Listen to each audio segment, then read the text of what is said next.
de los temas que se presentan en este seminario, pues realmente a mí me apeteció al principio trabajar varios, ¿no?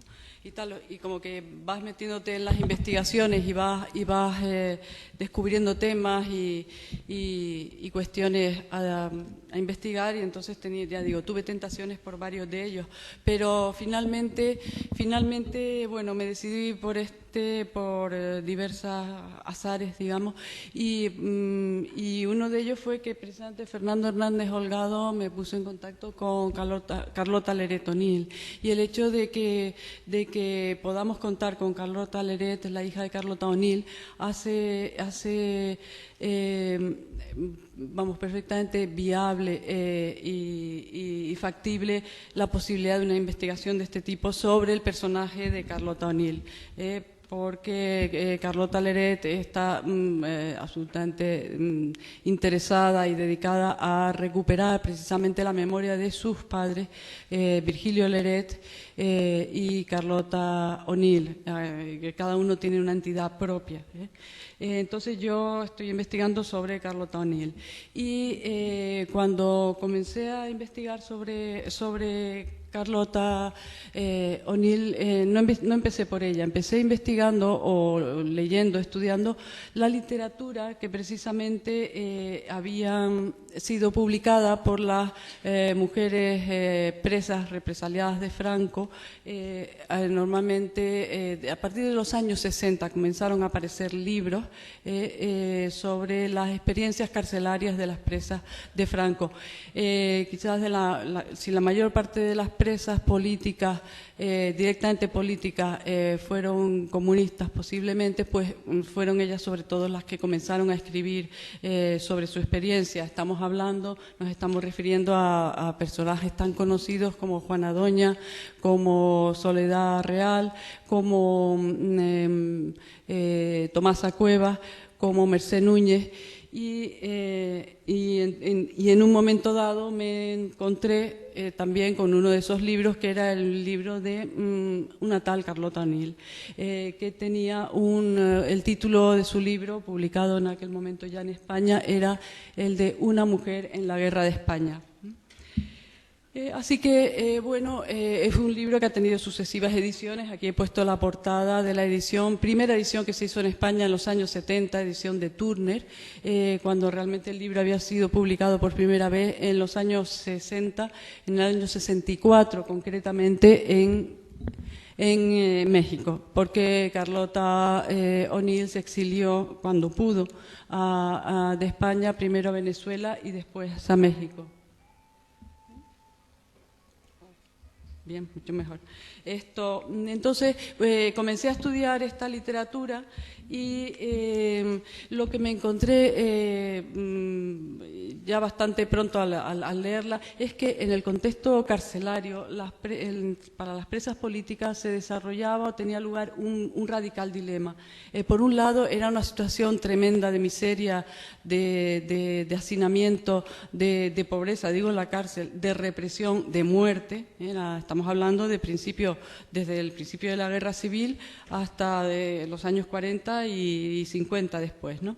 Y esto generó en las presas políticas, en las más politizadas, unos mecanismos de disciplina y autoorganización muy estrictos, que resultaron incompatibles con cualquier expresión de autoerotismo y homoerotismo femenino, que eran los únicos posibles en aquel contexto carcelario. Y lo que sucedió es que entre las presas, al menos entre las que nos han dejado testimonio, se generó en este contexto y ante esta situación un discurso casi siempre de rechazo hacia esas expresiones no normativizadas de la sexualidad. Y realmente quienes encarnaban ese tipo de expresiones eran sobre todo presas comunes, y la mayoría de ellas prostitutas, y también encarnaban esas expresiones de sexualidad, a veces, sobre todo en lo referente al lesbianismo, funcionarias de prisiones, incluso alguna monja. A propósito de que ayer se comentó del tema, hay testimonios de algunas de las presas que narran cómo en un momento dado encuentran a una monja encima de una presa en la mesa de la biblioteca de no recuerdo qué cárcel, ¿no? Lo que sucede como trasfondo, o uno de los trasfondos que sucede en este dilema que se plantea a las presas políticas, es que el régimen franquista, jamás reconoció el estatuto de presas políticas a las presas políticas. Y entonces fue una eterna reivindicación por su parte, y ello contribuía a que intentaran marcar, uno de los factores para intentar marcar una distancia social respecto a las presas comunes, que sin embargo el sistema penitenciario, la autoridad de las cárceles, en la mayoría de las ocasiones intentaba que no se produjera esa división, sino que estuvieran, me refiero a esa separación, sino que estuvieran mezcladas las presas entre sí, porque eso debilitaba la organización de las presas políticas, ¿no? Presas políticas, por otra parte, que utilizaban precisamente sus códigos de moral sexual para mantener esa distancia, y ello incluía la negación de las relaciones lésbicas, el rechazo y también la autonegación de la posibilidad de placer sexual, por parte de autonegación por parte de las propias presas. Realmente, sin embargo, cuando comienzo a leer los textos de Carlota O'Neill, empiezo a notar que, sin embargo, su discurso no se correspondía con este discurso que iba viendo o entreviendo en las lecturas de varios de los libros de estas presas. Entonces, porque en ningún momento parecía experimentar la necesidad de fomentar esta división, esta distancia entre unas y otras presas, ni en erigir la sexualidad o este tipo de rechazo a ciertas formas no normativizadas de sexualidad como barrera entre las presas políticas y las presas comunes. Y entonces me empecé a preguntar por qué sucedía esto y el porqué de este talante diferente. Y claro, reflexionando uno se da cuenta que en un momento dado que Carlota O'Neill no nace como persona, ni ninguna otra presa, obviamente, en la cárcel. Cuando es apresada en el año 36, pocos días después del golpe de Estado, en la ciudad de Melilla, Carlota tiene ya 31 años y tiene una larga trayectoria por detrás como una intelectual republicana, como una escritora con abundante producción literaria, teatral, periodística detrás, y como una persona comprometida políticamente y además interesada en los temas de la mujer, digamos, lo que llamaban los intelectuales, destacados de la época como Marañón o como Ortega y Gasset, el problema de la mujer. Entonces, pues lo que me interesó es ir hacia atrás y explorar quién era este personaje, Carlota O'Neill, que había escrito ese libro, que por lo que se diferenciaba del tono más habitual de expresión de los temas en relación a los temas de sexualidad el resto de las presas, hasta donde yo había leído, claro. Entonces, ¿en qué cuestiones se notaba esa diferencia entre Carlota O'Neill y el resto de las presas? Bueno, hay que decir que previamente, por ejemplo, Carlota O'Neill había vivido en los años 20 amancebada con su enamorado Virgilio Leret, amancebada, y lo utilizo con énfasis porque era la palabra, digamos, al uso en la época para un comportamiento que se consideraba peyorativo y despreciable, ¿no? El convivir sin estar casados con tu pareja. Y no solo eso, sino que además tuvo a sus dos hijas sin estar casada, y esto en los años 20, lo cual era motivo de gran escándalo. Pero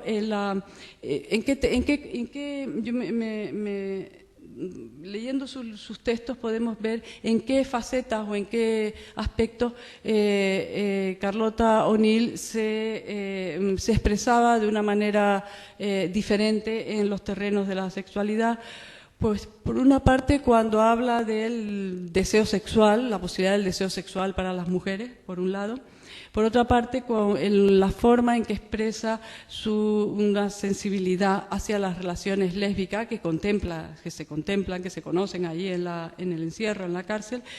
Sin embargo, expresiones que eran ampliamente rechazadas por parte de la habitualmente por las presas políticas. Y también en su forma de aproximación a la prostitución, a las prostitutas.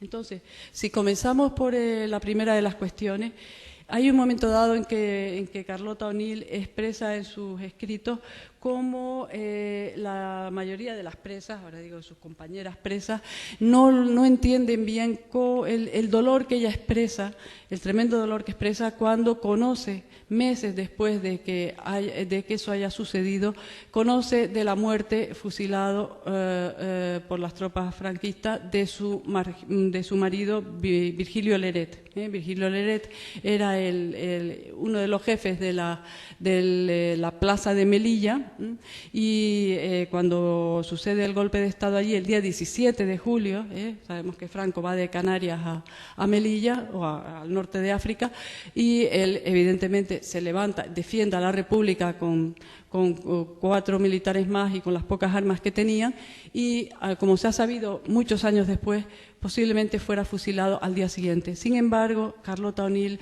no conoce esta realidad hasta bastantes meses después, que se le oculta por todos lados, aunque todo el mundo lo sabía, incluidas sus compañeras. Cuando se entera, cae en profunda crisis y cae enferma, y entonces las presas, y cae en un tremendo letargo, digamos, durante bastante tiempo, y entonces las presas no comprenden ese tremendo dolor que expresa, porque dice, por un hijo que se te ha muerto sí puedes expresar este dolor, pero por un marido, por una pareja, no. Eso en realidad lo que sucede también es que Carlota O'Neill, hablamos de su enamorado, ha sentido una gran pasión, un gran amor por su compañero Virgilio, y de hecho en un momento dado en el libro, cuando expresa cómo comienzan las relaciones, cómo conoció a Virgilio, esto se expresa, yo creo que, y a pesar de ser un libro sobre las experiencias de la cárcel, que no está tratando de hacer un libro de memorias personales expresamente sobre su vida particular ni nada, pero no puede evitar expresarse con auténtica pasión sobre Virgilio, evidentemente Virgilio, que está en la foto, y lo describe así ese primer encuentro. Dice, qué orejas, qué sienes, qué pelo, los ojos azules, 1,82 m de estatura, qué barbaridad. Qué hermoso. Dice, no había otro hombre como él. Dice, y lo quise para mí. Creo que es suficientemente expresivo de eso, de su pasión, de su forma de expresar su sensualidad verdaderamente, ¿no? Pero ya digo que es un libro contenido en este respecto, el de una mujer en la cárcel, bueno, una mujer en la guerra de España. Pero en el libro en otro momento hay una serie de páginas que realmente son deliciosas, pero insólitas en ese contexto, porque narra las peripecias de juego y de juego amoroso de los gatos que se paseaban por la cárcel, los gatos. Veo cabezas de asentimiento, eso es algo a recordar por quien quiera que haya leído ese maravilloso libro. Porque realmente esto en la prisión de Melilla, que era un antiguo fuerte, convertido en cárcel hacía ya tiempo, ahora está en ruinas como se ve, pero bueno, se ven los muros. Bueno, pues en los agrietados ya entonces muros de la prisión y entre las rendijas se colaban numerosos gatos que compartían parte de su tiempo con las presas, o las presas compartían parte de su tiempo con ellos, y era parte del entretenimiento. Pero es que los gatos simbolizaban al menos dos cosas. Por un lado, la posibilidad de libertad de movimientos. Para ellos no había barrotes, por un lado. Y por otro, la posibilidad de expresión de una sensualidad libre también a su vez, ¿no? Que las presas no podían tener, evidentemente. Entonces, he seleccionado un breve párrafo para que se vea cómo se expresa la sensualidad de Carlota a través de las peripecias de los gatos en la cárcel. Y realmente haciendo una transposición de un gato con Don Juan. Y dice, Perico, el gato que menciona, padre de la gran familia, hacía honor a su sexo. Se sabía gallardo y calavera, nos recuerda la figura de Don Juan, y tirano de su pueblo. Macizo, musculoso, rabilargo, en los ojos la lujuria constante, los potentes músculos en constante ajetreo. No le gustaba la pérdida de tiempo en requilorios y miradas contemplativas, como a los otros gatos, y sus compañeros, seguros de que no podían disputarle ninguna hembra, se retiraban discretos. Solo cuando quedaba harto les permitía la refocilación, pero a veces ni así. Bueno, este pequeño, pero digo, varias páginas al respecto son maravillosas, ¿no? Pero en un momento dado, Carlota cruza el relato de los gatos con las muchachas enamoradas, y aquí estoy usando sus palabras, que adoptaron un pequeño gatito que tendría 2 meses. Está hablando, es un episodio, un pasaje de ese libro, en el que Carlota describe cómo 2 jóvenes presas políticas se han conocido y se han enamorado, ¿no? Entonces dice, hablando a propósito de estas enamoradas, dice que adoptaron a un pequeño gatito. Dice, con él compartían su comida, lo tenían siempre encima de los petates, acariciándolo, mimándolo, como si fuera el hijo de su amor. Logra unir, digamos, los 2 tipos de cuestiones. Y sobre estas muchachas enamoradas, que es a lo que voy en este momento, que previamente han sido violadas por los falangistas y milagrosamente no han sido luego fusiladas o muertas directamente, sobre estas muchachas narra lo siguiente. Dice, para que se vea el tratamiento que Carlota hace del tema del lesbianismo. Dice, de la promiscuidad nació el amor. Eran 2 muchachitas, no habían llegado a los 20 años. Entraron asustadas, las ropas rotas y llenas de tierra de alguna carretera, con los andares vacilantes y sangre en las faldas. Se conocieron en la camioneta de los falangistas, a la hora de la redada. Sobre ellas pasaron, un eufemismo de fueron violadas. Después no las llevaron a la muerte, las llevaron a la cárcel y entraron las manos en las manos, acurrucándose juntas como hembras heridas. Se consolaban, se besaban y limpiaban las lágrimas. Por las noches se iban a dormir al lavadero, es decir, para tener un lugar un poco retirado del hacinamiento, que era lo que predominaba en esa y en todas las cárceles de Franco al principio de la represión. Ese amor, acaba así este párrafo, ese amor levantó escarnios y pudores entre las honestas madres de familia, que estaban en la cárcel, quiere decir. Hasta aquí, fin de la cita. Y realmente con esto se expresa que frente a la habitual intolerancia al uso en ese momento de las presas políticas hacia las relaciones sexuales entre las mujeres, relaciones a las que consideraban una forma de degradación personal y una vía para el chantaje, cuidado que esto es importante, por parte de la dirección de la cárcel, Carlota O'Neill trata el tema, como hemos visto, con dulzura y delicadeza y concluye en ese mismo pasaje que dice que en la antigua Grecia Safo les habría dedicado sus mejores versos. Y realmente esto antecede a la Carlota, que si ya tenía un pasado, también tiene un futuro. Futuro cuando Carlota se logra exiliar a final de los años 40, se exilia, ya dijimos, primero en México, pero primero en Venezuela y luego en México. En México, en el año 60, publica este libro de crítica literaria sobre la figura de Safo, que como ven se titula ¿Qué sabe usted de Safo? Tema absolutamente bastante insólito para la época, y no digamos si lo hace una mujer, y no pensemos que México era un lugar donde predominaba la libertad sexual y el feminismo para las mujeres en aquella época, desde luego. Pero sí, y el tercer aspecto, la tercera cuestión relativa a la sexualidad que Carlota O'Neill trata con más abundancia que las demás, porque también el contexto lo propiciaba, era sobre las prostitutas que encarnaban en buena parte a las presas comunes y sobre la prostitución. Porque no olvidemos que en aquella época Carlota, por si no ha quedado claro, pasó en la prisión desde el año 36 hasta el año 40, toda la guerra civil, estaba en el bando nacional, en Melilla, tomada desde el primer día por las tropas franquistas. Desde el año 36 ingresó en la cárcel de Melilla hasta el año 40 y estaba rodeada, ya digo, en ese lugar de prostitutas porque España, como decía, o como reza el título de Assunta Roura, es un libro reciente, era entonces, se podía llamar un inmenso prostíbulo.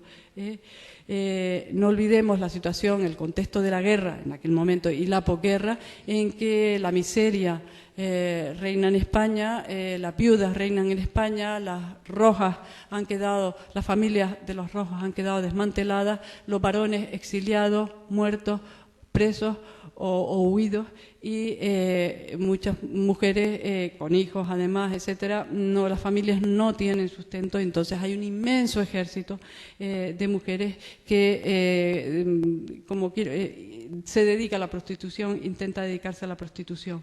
Y no olvidemos, aunque más adelante ya nos lo mencionaron ayer y en la última parte de esta tarde, Juan Luis Guereña nos hablará de ello, lo mencionará, esto en el franquismo. La prostitución estaba legalizada o estuvo legalizada hasta el año 1956, pero la prostitución de burdel, la prostitución de puertas adentro, la prostitución controlable por la policía y por las autoridades sanitarias. Pero, sin embargo, la muy abundante represión, prostitución femenina callejera, que no estaba recluida en los burdeles, era clandestina y era fuertemente reprimida. Y estas eran casi siempre las presas que acababan en las prisiones. Pero las presas políticas, en los escritos que venimos mencionando, las presas políticas, sobre todo las comunistas, que son las que estamos analizando aquí, y que hemos mencionado al principio, no describen a las prostitutas marcando generalmente la distancia, una distancia con ellas, por las razones que hemos mencionado antes, como por ejemplo las de la necesaria distancia social que precisaban tener, por aquello de diferenciarse de este colectivo como reivindicación eterna que tuvieron para ser reconocidas, diferenciadas como presas políticas. Y al mismo tiempo no olvidemos que estas presas encarnaban las formas de transgresoras de sexualidad, autoerotismo, es decir, masturbación y lesbianismo, que se hacían bastante presentes en las cárceles, sobre todo en los primeros tiempos, porque entre otras cosas había una absoluta falta de intimidad por el hacinamiento en las cárceles y porque las cárceles estaban sobrepobladas. El régimen no hacía más que apresar mujeres, sobre todo más todavía en los primeros tiempos. Pero realmente cuando estudiamos y contemplamos la reacción de las presas comunistas, sobre todo de las presas que hemos mencionado antes, de este rechazo hacia las prostitutas y ciertos comportamientos de las prostitutas, esto es que además respondía a una mentalidad de la época en que las militantes de los partidos, sobre todo el Partido Comunista, necesitaban constituirse como referentes, como ejemplos, necesitaban mostrar una conducta ejemplar. Y eso realmente lo hace muy recientemente Santiago Carrillo, ya entonces un líder de las Juventudes Comunistas y todavía presente en nuestra vida española. Pues Santiago Carrillo el año pasado se publicó una entrevista suya en un libro de David Barba que se llama 100 españoles ante el sexo, y en ella hay un capítulo en que está Santiago Carrillo y David Barba le pregunta por esta cuestión. Y entonces Carrillo se manifiesta al respecto y señala que, en su opinión, el problema no era un problema moral. Dice, era un problema de autodefensa, le estoy citando, frente a una situación terrible de represión. Y decía que realmente no era un tema que se había debatido en el seno del Partido Comunista en la época sobre qué postura mantener respecto a las manifestaciones, por ejemplo, de homosexualidad, digo también de los presos varones, por parte de las presas en este caso. Dice, pero Carrillo matiza muy bien y dice que en el movimiento obrero español existía una mentalidad muy estrecha, le estoy citando, en cuanto a las relaciones sexuales. Dice que era una moral no muy alejada alejada de la católica. Dice, y eso pasaba, añade él, dice, porque los comunistas sentían la necesidad de querer dar ejemplo a la sociedad, de ser mejores que todos, de comportarse, y finalizo la cita con esto, como auténticos virtuosos, puros, inmaculados. Y esto ayuda a explicar esta actitud tan cerrada, tan intolerante por parte de las presas políticas, por otra parte grandes luchadoras, como bien sabemos, en contra del franquismo. Y sin embargo, Carlota O'Neill le habían pasado varias cosas previamente, por las cuales ella llega quizás, aparte de otro sector social, con un cierto tipo de experiencias que hacían que ella no necesitara distanciarse de esa manera de las presas comunes, por ejemplo, de las prostitutas, porque Carlota O'Neill se había desclasado de alguna manera de su origen social, de un origen burgués, digamos, pero en un entorno bohemio y culto, siendo ella fundamentalmente una escritora, pero Carlota O'Neill se había tenido que ganar la vida ya desde los años 20, cosa que no era lo propio de la gente, de las mujeres de su nivel social, porque Virgilio Leret había conspirado a favor de la República en los años 30 y fue represaliado y encarcelado, y en aquel momento había quedado con el 20% de su sueldo, y ya Carlota O'Neill tenía sus dos hijas, una de ellas, la niña Carlota, y tuvo que mantenerse y ganarse la vida para sostener a su familia, y lo hizo prácticamente siempre como escritora, fundamentalmente. Pero además, Carlota, y además habíamos comentado también la cuestión de cómo Carlota en su vida personal se había creído también a la nueva mujer que representaba la nueva ciudadana de la República. Vino la República y Carlota, que ya las mujeres que habían destacado desde los años 20, o bueno, realmente desde los principios del siglo, eran unas mujeres nuevas, la mujer nueva que llama Shirley Manghini en su libro Las modernas de Madrid, mujeres modernas, que ya eran un grupo identificable de mujeres que se habían autoproclamado realmente ciudadanas, y se habían incorporado o lo intentaban a la vida pública, y para quienes la República les confirmaba en sus aspiraciones para lograr conseguir ese estatuto de mujeres libres, iba a decir, de mujeres ciudadanas. Y estas mujeres eran las intelectuales, la vanguardia, digamos, de mujeres que por primera vez en España se podían identificar como mujeres, con voz propia, como intelectuales, como mujeres que intentaban ser protagonistas de su vida. ¿Y qué pasó? Todas las mujeres de este tipo fueron tachadas de varoniles, de hombrunas, de viragos, y Carlota no fue una excepción. Cuando ella se junta, digamos, se amanceba, usando el término de la época, con Virgilio Leret, tiene a sus dos hijas, se forma un gran escándalo en su entorno social, y particularmente en el contexto de su familia política, familia de militares conservadores. Virgilio Leret era un militar de una familia muy conservadora, y realmente sufre muchas presiones para casarse. Aquí tenemos el certificado de matrimonio cuando por fin lo hace en el año 29 con las dos hijas pequeñas en el mundo, y porque realmente las murmuraciones no cesaban. Carlota estaba sufriendo lo que podríamos denominar el estigma de la puta, es un término acuñado. Su reputación estaba siendo dañada, y dada la falta de derechos para los hijos ilegítimos en aquel contexto, luego en el franquismo se perpetúa esta situación, acaba siendo convencida para casarse, para evitar problemas, no tanto a sí misma, aunque también, sino para los demás, en particular a sus hijas. Y en este sentido, Carlota, en la República, se ha convertido, como decimos, en una ciudadana de forma activa. Carlota, en el año 1931, pone su escritura al servicio de la causa de las mujeres. En 1931 edita ella por completo una revista, Nosotras, que intenta ser una revista de izquierda que incorpore a todo el espectro político de las mujeres de la izquierda, pero al servicio de la mujer proletaria. Carlota cree en la causa de las mujeres, que no es precisamente la militancia principal en aquellos tiempos, por ejemplo, de los comunistas, ¿no? Al mismo tiempo, y como tantos intelectuales en el momento de la República, pone también sus capacidades intelectuales a la causa popular por medio del teatro, por ejemplo.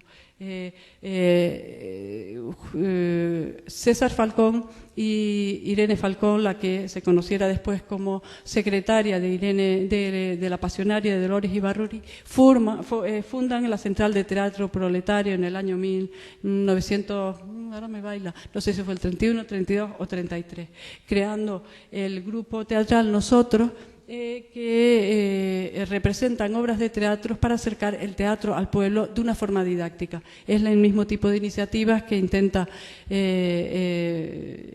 García Lorca, como el Teatro La Barraca, las misiones pedagógicas de la República, e incluso ellos en su modesto grupo también hacen giras por España, ¿no? Y de hecho ahí se estrenan obras de Carlota O'Neill, por ejemplo, la que más conocemos es la obra Al Rojo.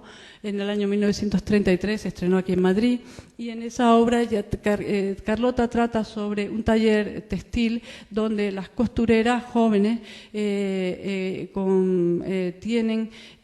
ganan un sueldo insuficiente y tienen que complementar su sueldo con la prostitución. Es decir, Carlota ya se ha aproximado a este tipo de temas, y toda esta trayectoria significa que Carlota se ha desclasado y por lo tanto no necesita marcar esa distancia con las presas comunes prostitutas, que tienen esas manifestaciones a veces procaces de su propia sexualidad, y sin embargo la contraposición es con el grupo de presas comunistas, que a su vez también se han desclasado, pero en sentido inverso. Las presas comunistas normalmente eran mujeres de origen obrero, de clase trabajadora, que ya desde los años 20 y así, que España empezaba a cambiar un tanto, y con la República culmina este proceso, son mujeres que se desclasan a través de la cultura, a través del estudio, a través de la politización, y digamos, de alguna manera la política y la cultura son sus nuevas herramientas de conocimiento y de reubicación en el mundo. Y precisamente, sin embargo, las presas comunes están demasiado próximas a sus orígenes sociales como para, además de las circunstancias que hemos comentado de necesidad de reivindicarse como presas políticas y de no ser contaminadas por las cuestiones de sexualidad, para no ser vulnerables en las cárceles ante las autoridades que las quieren reprimir y muy duramente, necesitan ese desmarcamiento con respecto a las presas comunes, las prostitutas y las manifestaciones de sexualidad no normativizadas que ahí suceden. Y esto es un poco lo que a mí me interesaba explicar de la figura de Carlota O'Neill, puesto que estamos tratando de acercarnos a los aspectos de sexualidad en el contexto de este seminario, y Carlota O'Neill pues parece que nos tiene bastante que decir a este respecto. Y bueno, pues muchas gracias.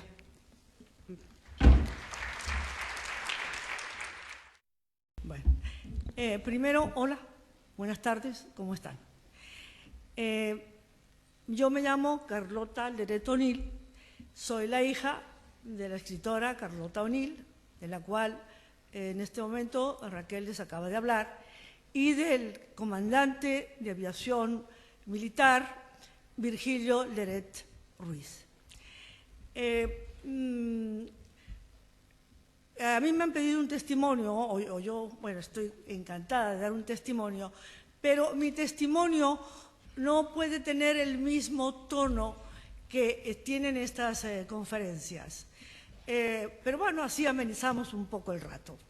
Yo voy a contar una anécdota muy importante de lo que fue la vida política de mi madre, Carlota O'Neill.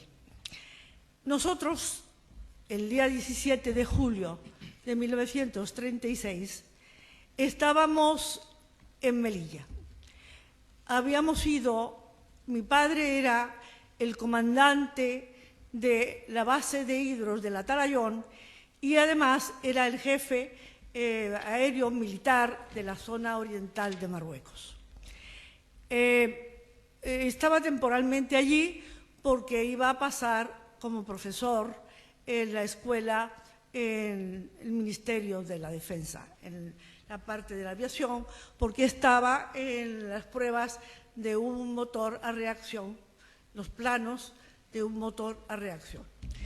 Era una persona de una trayectoria política conocida por Azaña, y Azaña, creemos, porque no he encontrado ningún documento, pensó que estaría bien Virgilio Leret, estaría bien esos 3 meses de verano, estaría bien, sería un hombre de su confianza para estar en Marruecos. De acuerdo con mi madre, que mi madre era una bohemia y le parecía que eso sería precioso, dice, allí, en la base de Hidros del Atarayón de Melilla, eso está en la Mar Chica. Y en esa Mar Chica está sentada siempre, fija, anclada, una draga. Esta draga sirve para limpiar el fondo del mar, para que no tengan problemas cuando se posaban los hidroaviones.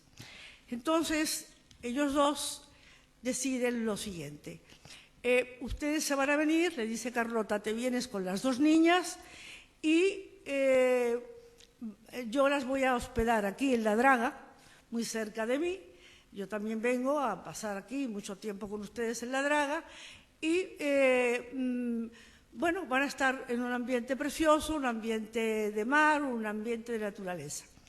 A mi madre, que era muy romántica, le parece preciosísimo y nosotros llegamos a Melilla el 1 de julio de 1936. Y el 17 de julio de 1936 nosotros estábamos en Melilla cuando se da el golpe militar. Soy testigo, y mi madre también, de lo que fue la primera batalla de la Guerra Civil y lo que sería la primera crónica de esa batalla. La situación, todavía recuerdo, fue terrible, fue violenta, no la esperábamos, nosotras estábamos haciendo un paseo, mi madre había querido ir a ver un cementerio moro, un viejo, antiguo que había por allá, y no estábamos en aquel momento, no estábamos en la barquita. La barca estaba en medio del agua, estaba rodeada de agua, de manera que para llegar a la barca había que tomar siempre una barquita de remos. Bueno, llega el momento, el 17 a las 17, mi padre estaba con nosotros en aquel momento, lo llaman, se oyen las sirenas de la base y él tiene que incorporarse violentamente, como era su deber, y además de ser de su deber, era su deseo, defender la República, como un demócrata republicano y un militar, que era en aquel momento, era el comandante de la base, un capitán de regulares, y él le da el permiso y nos trasladamos con ella a visitar esa casita o esa casa que nos ofrecían para cambiarnos, para mudarnos a Melilla. Es una gente muy sencilla, una gente muy generosa, muy buena. Mi madre lo encuentra maravilloso, lo encontró maravilloso y dice que sí, que va a ir a buscar el equipaje y que ya vuelve. Entonces tiene la feliz idea, y yo entiendo por qué, porque necesitaba espacio en el vehículo para traer el equipaje, que nos quedemos nosotras allí, nosotras dos, mi hermana y yo, en aquella casita, esperando a que ella regrese con el equipaje. Efectivamente, se va, llega, le cuenta todo al comandante, muy gentil, le dice que sí, que vaya, le pone siempre un oficial al lado para ver lo que hace, ella hace su equipaje y prepara una maleta con las cosas de mi padre, de Virgilio Leret, y un baúl con nuestra ropa, su equipaje, y guarda todo lo que ella ha escrito y sus papeles en ese baúl. Bueno, una vez que está lista y ya pide para que le lleven el equipaje a tierra y antes de irse se va a despedir del comandante. Y cuando va a despedirse del comandante, el comandante estaba diferente, estaba como frío y ella se asombra porque el vehículo en que la montan para llevarla a Melilla ponen un regular, lo sientan delante, al lado del chofer. Y detrás le ponen custodia, otro vehículo con custodia. Ella no entiende, no sabe.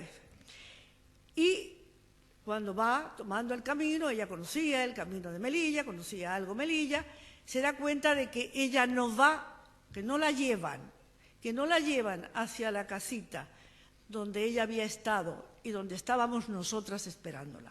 La llevan a la comandancia. Y la llevaban a la comandancia detenida. Allí le bajan también su equipaje y bueno, ella no sabe ni el cómo ni el por qué, la tienen toda la noche, la tienen interrogando, al amanecer se la llevan a la cárcel de Victoria Grande, que ustedes han visto ya, y como una cosa muy especial, llega el director de la cárcel, llega a la madrugada, le dan un petate, una cosa horrible ahí para que se tire, y le dice, tome, aquí tiene usted su maleta. Se equivocan y le dan a ella la maleta, que era la maleta de mi padre, y se quedan con el baúl, que era de ella, donde estaba la ropa y donde también estaba lo que ella había escrito. Bueno, ¿qué había pasado? ¿Por qué aquel cambio tan importante o tan fuerte del comandante? Ella no lo supo nunca, pero yo el año 2003 conseguí todos los expedientes que le hacen a ella. Y en el primero, que es una causa, consigo toda la documentación y me doy cuenta de lo siguiente. Primero hay una declaración de ella que le toman en la cárcel cuando está presa, recién presa, donde ella declara en ese momento que cuando fue a despedirse del capitán Soler, se llamaba, había un hombre vestido de civil. Ella lo cuenta ahí, aquí tengo su declaración firmada por ella, y después ella no vuelve a nombrar ese hecho para nada, ni en su libro, ni se vuelve a acordar más. Yo leo bien el expediente y veo efectivamente que ese hombre vestido de civil es el jefe de la falange de Melilla. Este es el que le ha dicho al capitán Soler que mi madre era una mujer peligrosa, que había estado yendo y viniendo desde estos días, desde el 17 hasta el 22, a Melilla a entrevistarse con la gente de izquierdas de Melilla. El capitán Soler seguramente le tenía respeto y miedo al jefe de la falange y entonces le dice, y el otro dice, hay que detenerla. Y porque ella explica en su declaración que este hombre de civil le dice al chofer, y la pasa por la comandancia. Este hombre se llamaba Manuel Requena Cañones. Fue un falangista famoso, de triste recuerdo, porque era el que iba por las noches, perdón. Debe ser la emoción. Voy a tomar un poco de agua. No, es que tengo un poco de gripe, entonces tengo seca la garganta. Este hombre, también consigo la declaración, la tengo firmada por él, diciendo exactamente que mi madre había ido y había venido. Este hombre es terrible, iba por las noches junto con otros falangistas y sacaba a los hombres de las casas y los detenían o los llevaban a los paredones, etcétera, etcétera. Pero llegó a ser un personaje muy importante, porque este individuo era un abogado y llegó a ser alcalde de Melilla y decano del Colegio de Abogados de Melilla en 2 oportunidades. No sé si lo tengo a mano, sé que en la última, donde él se deja ya de ser, es el 85, el año 85, a él ya lo jubilan, pero era decano. Pero antes de jubilarlo, le dan una condecoración, ya la democracia, le da la condecoración más alta que se le puede dar a un abogado. Se llama Peñafort, no me acuerdo el nombre, lo tengo por aquí, pero tengo tantos papeles que no sé dónde está. ¿Cuál es el nombre, Lidia? Sí, Raimundo de Peñafort, exactamente, Raimundo de Peñafort. Y a este falangista, y después, recientemente, me sorprendió mucho que con motivo de los 75 años del Colegio de Abogados de Melilla, fueron a llevarle, ahora, hace el año 87, creo, 2007, el año 2007, fueron en forma oficial a ponerle flores en el cementerio de Melilla. Bueno, el caso es que mi madre, vamos a volver a la vida de mi madre, ella está allá en la prisión, abren una causa, hacen interrogatorios a más de 25 personas, entre ellas a un niño de 11 años, y comprueban de que ella, lo que le acusan, que la acusaban aquí exactamente, tengo aquí la causa, ella no se había movido de la base y que no había fundamentos para detenerla. Entonces, la absuelven. Y dicen que no hay motivos y que está en libertad. Va a la cárcel, el juez, y le comunica. Pero no la ponen en libertad, la dejan presa. Y la dejan presa y no se sabe por qué. Ella se queda en un limbo legal. No sabe, sigue allí. Nosotras, mi hermana y yo, nos hemos quedado en aquella casa, una gente que no conocíamos de nada, de pronto se encuentran con 2 niñas que tienen que cuidar, que no conocíamos. Bueno, fue muy duro, muy duro. Yo me pasé 1 mes y medio en una ventana llorando, esperando a mi madre que no volvió, nunca volvió. De manera que nosotras, yo no la vuelvo a ver a ella hasta después, muchísimos años después. Bueno, la veo en la cárcel, pero en libertad no tengo oportunidad de estar con ella sino muchísimos años después. Y en la cárcel era relativo, porque en la cárcel tú no veías al preso, tú no tocabas al preso, sino que había una tela metálica, tú estabas de un lado de la tela metálica, después había un pequeño pasillo y por el otro lado estaba el preso. De manera que era así, de palabra y de gestos que uno veía. Pero me voy, tengo que seguir con las cuartillas. El caso es que ella estando presa, un día se presenta el juez. Fue exactamente un 2 de febrero del año 37. Y viene el juez con un escribano y le dice que si las cuartillas son de ella, son su letra, ella dice que sí, bueno, que ella tiene una letra terrible, enrevesada, casi no se entiende. Entonces, el juez quiere que ella traduzca traduzca lo que ha escrito y mientras el mecanógrafo escribe.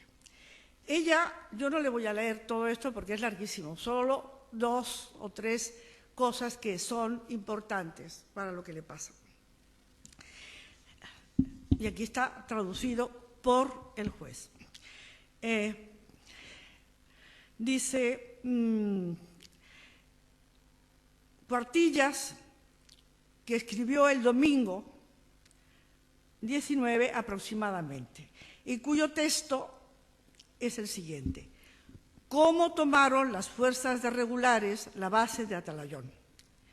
Sábado 17 de julio.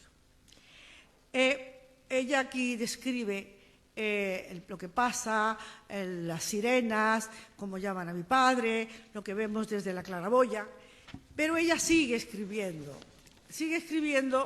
y es una literata, es una mujer de izquierdas, y entonces va describiendo lo que ella ve.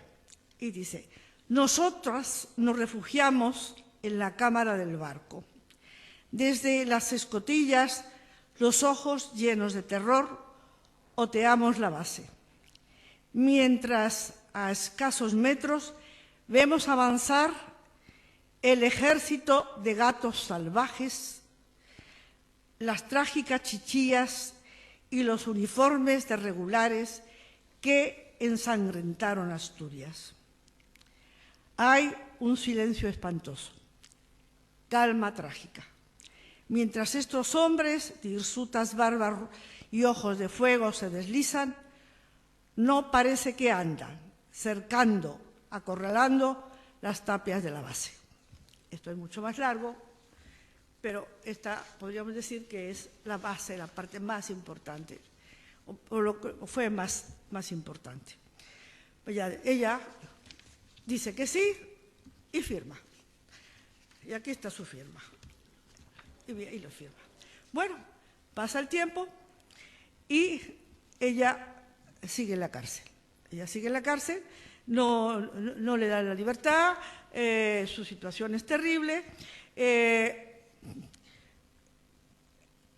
Ya ellos han averiguado, por supuesto, que es escritora, y porque han investigado y tienen información de que ha escrito en periódicos, le preguntan a ella que si ella ha escrito libros, dice que sí, los nombres, etcétera, etcétera. Y entonces, al final, deciden hacerle un juicio. Y el juicio lo comienzan a hacérselo. Exactamente es el 10 de septiembre del año 37. Todo este tiempo ha estado en la cárcel desde el 22 de julio del 36 hasta el día que comienzan el juicio, que es el día 10 de septiembre del año 36. Bueno,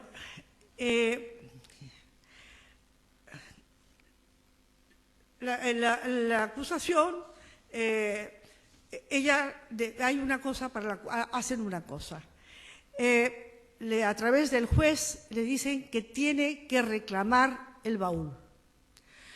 Y ella escribe una nota y está feliz, todavía no sabe qué le van a hacer el Consejo de Guerra, está feliz porque va a recuperar el baúl donde tiene cosas personales que necesita. Y escribe una nota y da permiso a una mensajera para que retire el baúl. Aquí, en los papeles, hay un expediente que el juez necesita que ella atestigue, certifique que ese baúl es de ella y que las cuartillas que están dentro son de ella. Bueno, entonces, ese es el primer paso. Después le dicen que le van a hacer un consejo de guerra y el día 9, han comenzado, todos los expedientes comienzan el día 1 de septiembre. El día 9 le nombran un defensor de oficio. Y el juicio se lo hacen el día 13 de noviembre de 1937. Yo voy a ser muy corta, les voy a leer rápidamente cuál fue la sentencia. Dice, en la plaza de Melilla, a 13 de noviembre de 1937. Segundo año triunfal. Reunido el Consejo de Guerra Permanente de Urgencia para ver y fallar la presente causa número 749 de 1936 en esclarecimiento de hechos que aparecen en 35 cuartillas escritas por la procesada doña Carlota O'Neill del Amo, y oídas las acusaciones y defensa, resultando que al serle practicado un registro en su documentación y equipaje a la detenida, a raíz del glorioso alzamiento, y hoy procesada doña Carlota O'Neill del Amo, viuda del que fue capitán don Virgilio Lelet Ruiz, le fue encontrado un escrito en el que, bajo el título de «Cómo tomaron las fuerzas de regulares la base de Hidros de Atalayón», lanza insultos sobre las referidas fuerzas, calificándolas de tropas salvajes y de trágicas chichías que ensangrentaron Asturias. Hechos que declaramos probados. Considerando que el hecho expuesto anteriormente constituye de manera clara y terminante un delito de injurias al ejército del artículo 258 del Código de Justicia Militar, del que es responsable en concepto de autor la procesada Carlota O'Neill, y por el que procede imponerle la pena de 6 años de prisión correccional y que el referido precepto señala. Luego sigue, no tiene. Bueno. No, ya está lista. Sí, pero nada más voy a terminar una cosa. Me queda nada más que una frase. Ella, ustedes dirán qué pasaron con esas cuartillas. Ella no las volvió a ver nunca. Esas cuartillas están en Ceuta, en los tribunales militares, donde se guarda su causa. Pero lo que ella nunca pensó es que su hija, Carlota Lelet O'Neill, iba a obtenerlas, tenerlas y poderlas leer para ustedes. Muchas gracias.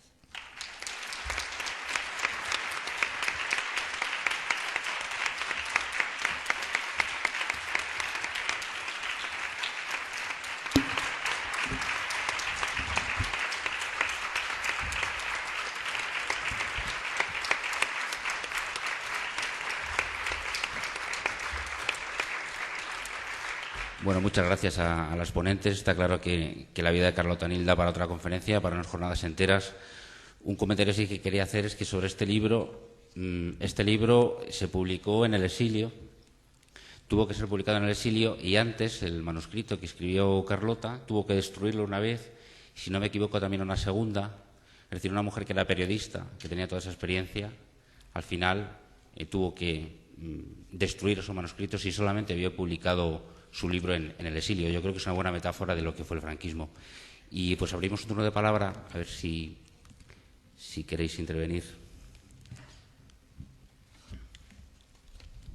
Sí.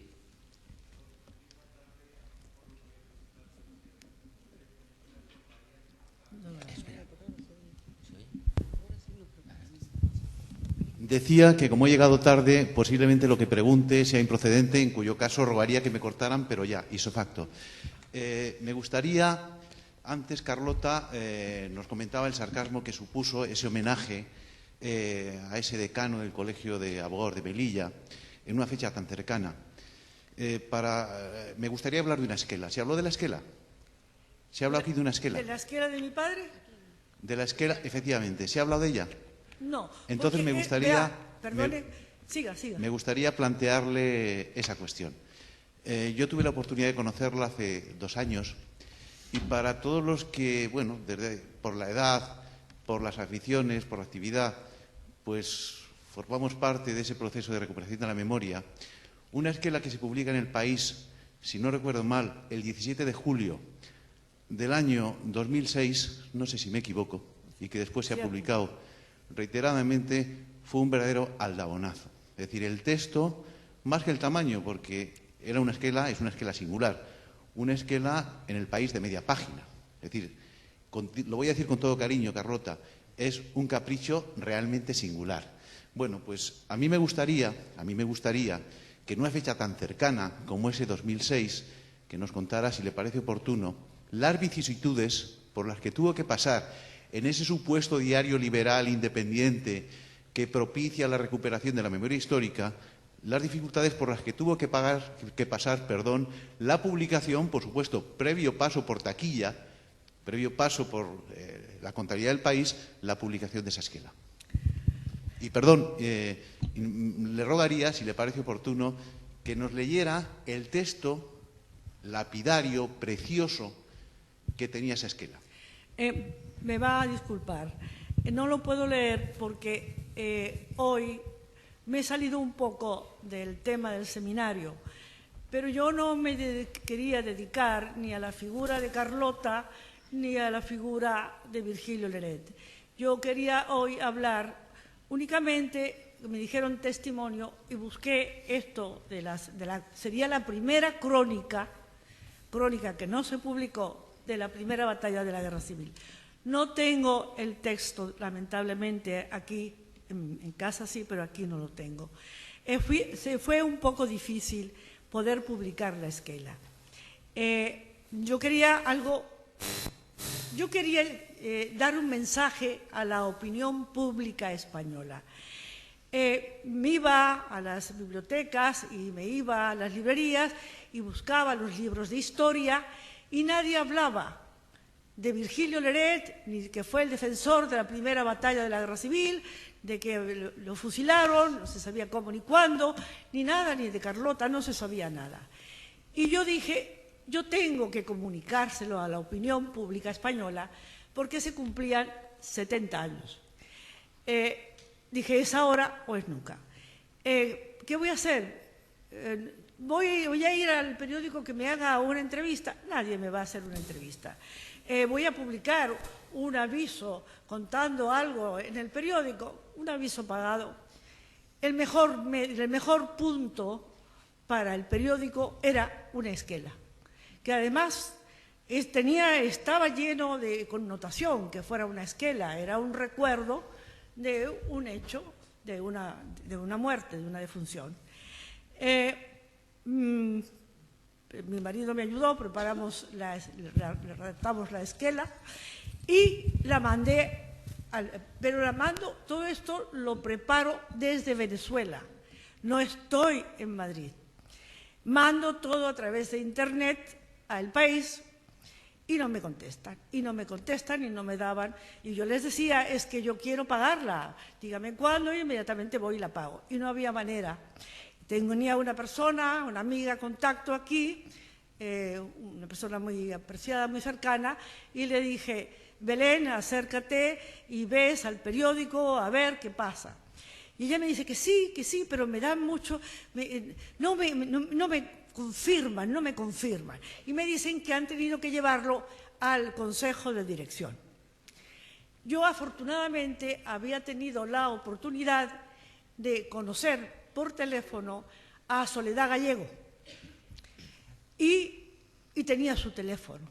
Entonces, desde Venezuela la llamo y le digo, Soledad, pasa esto y tengo dificultad de publicarlo. Me dice, bueno, eso es normal, que se lo lleven al Consejo de Dirección.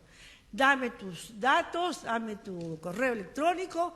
Efectivamente, a las 24 horas, ella me decía, me daba el sí, pero por supuesto, el periódico no contribuyó, ni tampoco yo se lo pedí, absolutamente nada en el costo de la esquela.